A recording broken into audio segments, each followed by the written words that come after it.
Yo, beautiful people, this is Nate here. It's Kev. And yo, we are Games Music Life. So we're back to review this QUAVO Huncho project. Yeah. What's it called? QUAVO? QUAVO Huncho. QUAVO Huncho. Yeah. Okay. QUAVO Huncho. There you go. That was easy. So yo, man. So one member of the Migos, first solo project from all three of them. Well, Takeoff had the one with somebody else. I forget who it was with. But okay, so the first single, solo joint from the Migos. Mm-hmm. Wow, that's what I have to say. Go and get into it, man. Okay, get the spices. All right, so I'm not the biggest Migos fan, but I am a fan of them together. Yeah. And I do think that them being together, they all add different things to the pot. Okay. Mm-hmm. Now I don't like I'm not gonna say okay, I'm not going for them for bars. Yeah. I'm not going to them for a lyrical album. I'm not going for that. But I do think that them going solo. I don't know if QUAVO can go solo by himself because he needs the other two. Because I remember it was always built up that he was going to be the one that was leaving because he had all the star power. He had the star power. He was on all the features on Khaled, was using him up and using him on everything. It was like all the hooks. All the hooks. Important. Exactly. Important. All the hooks. So now we have a project where it's just him and what he has to say. And by God, he had nothing to say. And that's the part that got me. Yeah. Was like, okay, the production, I found myself shoulder shimmying a little bit. I found the production to be okay at points. Yeah. It just got real repetitive. On one of the songs, no lie, he really said like 3 words. And I'm just like, what is this, bro? Like at my time, and it's not just the music that I can say I rock with. Yeah. So that's the part that got me. So then we get into the song where he talks about Nicki Minaj. And this might have been the Huncho Dreams. First of all, do you think that was literal, or do you think it was just meant to be a response or kind of just like in joking fun? I think it was joking fun, but no one's going to take it that way. Everyone's going to take it as it's literal. Because we never really understood why she had a beef, Nicki, with Cardi. We never understood why it was so much emotion to seem like with that whole crew, with her and them. And then for him to say that, you are going to believe it. You're going to think, okay, he dogged her out, which I think is super, super weak that a dude will make a song about a girl. That was just kind of whack. That was just whack to me, man. And then, so you get into the rest of the project, and then in the very next track, he has a song with Drake. Like, it just seemed kind of messy. Like, I didn't get that, Like, if I'm Nicki, I'm looking at this like, okay, well, I thought we were cool, so what does that mean with Drake? But they got their whole other issues going on. Shout out to Pusha T. But the album, when you get down to just the music, I just think it suffers because of not having the other 2 members on the project, And it's like... It has a traditional Migos type sound, but you got an album with just QUAVO and just doing QUAVO doing the ad libs and QUAVO doing the hooks. Yeah, you get through with it. I couldn't wait for this album to end. Wow. I really couldn't, man. Yeah, and I kind of figured that would be. Oh yeah, you figured it would be the case. But like the features are okay. One thing he needs to not ever do is do songs with Travis. And I've said this on Travis's album. Travis does a better version. They had Huncho Jack Huncho. He did. They did, which was a throwaway. Yeah. And I wasn't really too crazy about that either.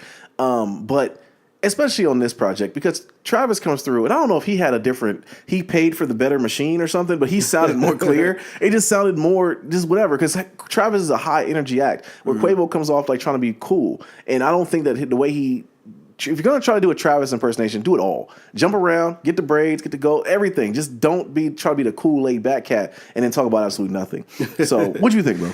Man, for this project, my worst fears were kind of confirmed on this project, and that is the fact that the Migos only work well as a trio, as far as QUAVO is concerned. Yeah. We've always known that QUAVO was a star as far as his ability to put together really catchy hooks, and he's got a cool voice that kind of carries itself. It commands attention on a track or whatever, so it makes it really good for hooks like that. But when it came time to put together his whole album, a lot of this just felt like microwave music. It felt like these were just tracks that QUAVO probably didn't put a whole lot of time or thought into, man. It was just like first idea to pop into his head, man. That was a little bit catchy. He just went ahead and recorded it. Whatever came out then, you know what I'm saying? He said that's finished, mix it, master it, and we're going to put it on this album. And honestly, it's like the biggest weakness I found was just his flows. Like, his flow, without the other Migos to be around to kind of break up the monotony of his flow, it's very singular. It only has one kind of rhythm that goes along with it. He never really switches it up. And that makes the album feels like it drones over. Because, I mean, we got 19 songs. It was a little over an hour.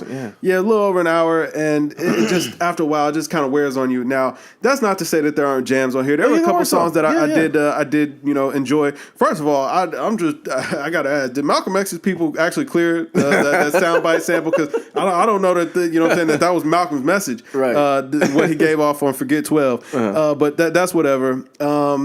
A couple other tracks on here, but nothing really stood out. I felt like Flip the Switch with Drake. That was even a little watered down for it to be a Drake verse on there. Because, typically whenever Drake lends his voice onto a single, that single's going out of the ballpark. Right. And it just didn't feel that way on this project. And that was kind of the overall mood of the project.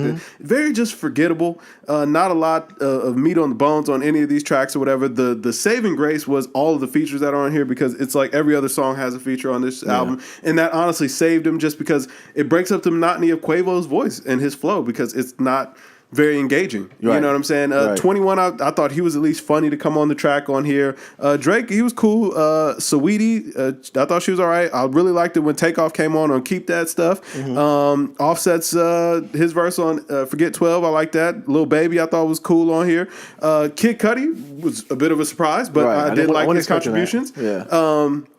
But overall, man, I don't know that this album will be getting any play come December. Absolutely not. Yeah, I mean, it was just really forgettable. The cover art was awful. I mean, if we're just being honest, and I don't mean to be so critical or whatever, but it felt like this was just something. It was just like, yo, I got this music, I might as well put it out. Right. Rather than something that he really took his time with, he put energy into, put focus into. It was just kind of just something to throw out there into the world, kind of whatever sticks, whatever doesn't, whatever on to the next one. Right. So and then the one track that you could, get a little personal on, you dissing a girl.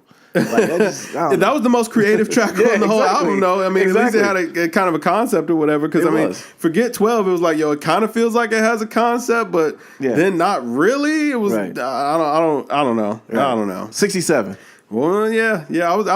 This album was as average comes for me, so I rated it out as a 70. It was a solid C minus, and I mean, wow, you gave it D plus. That's cool. 67 on the strength of just the production, bro. I mean, the production was solid or whatever, but even there, it just felt like just your generic run of the mill kind of beats on there. The one thing I'll also give him credit for was it did feel like he at least didn't rely too heavily on the trap sound. He tried to venture out a little bit, get some pop beats, some dance beats, some Afro beat. That you know what I mean. I'll at least give him credit for the attempt. Nah, I won't. Cold Heart. Stay in your pocket. Agent Cold Heart over here. Don't reach out. Stay in your pocket. But let us know what you guys think, man. Was I too high, too low? Was Kev too high, too low? Quavo fans, get here and give it 100. I definitely want to know why. Yeah, kill us in the comments. Tell us why we're completely wrong and why this album was perfect and album of the year, all that stuff. All that stuff, man. Perfectly acceptable. Leave comments below. Do that YouTube stuff. But I am Nate here. This Kev. And we are Games Music Life, man. Drink more water, people. Peace. Peace.